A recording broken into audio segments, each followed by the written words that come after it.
we are going to go through wrist pronation and supination.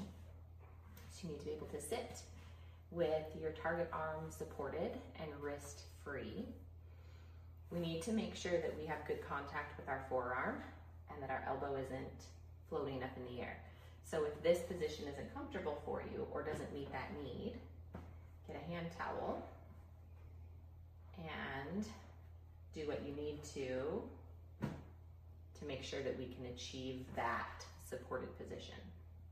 So forearm is supported, elbows in contact, shoulder is relaxed. We're going to go through supination and pronation, and we want to make sure that we're not getting our shoulder involved. Okay? We are going to start by adding a dumbbell. We're going to add a weight that feels safe and appropriate for where you are in your recovery. It's okay to start lighter and then work your way up.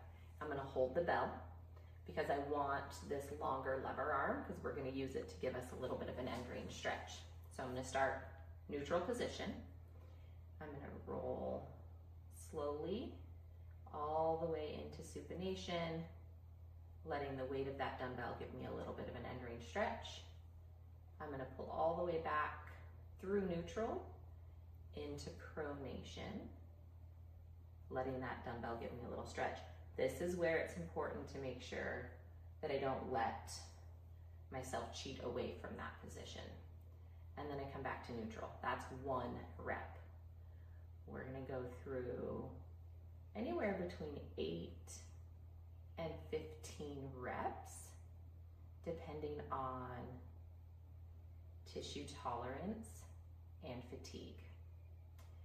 In the absence of having an appropriately sized dumbbell for your need, a household tool that works really well is a hammer.